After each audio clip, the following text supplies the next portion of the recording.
O Concello de Poio presentou un proxecto para converter a PO 308 nunha estrada máis segura para peóns e vehículos. O plan actuaría sobre preto de 2 km de estrada dende a rotonda da Barca ata Porteliña.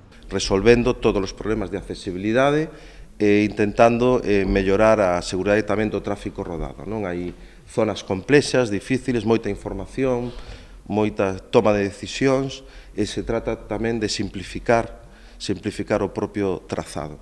Se mantén prácticamente o que son os estacionamentos, os servizos, todas as dotacións tanto de autobús, taxi e aparcamiento, e creemos que é importante porque é unha zona moi concurrida, como ben sabedes. O proxecto non inclúe só a renovación da estrada, senón que tamén se aproveitaría para mellorar todos os servizos da zona.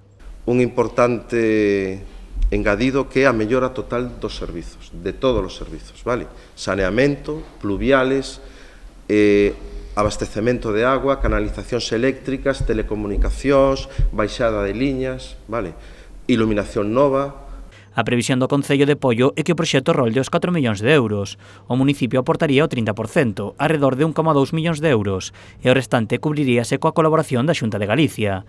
O goberno local reunirase coa Administración Autonómica buscando a súa colaboración. No seu momento manifestaron a intención de firmar un convenio e nós estamos de acordo.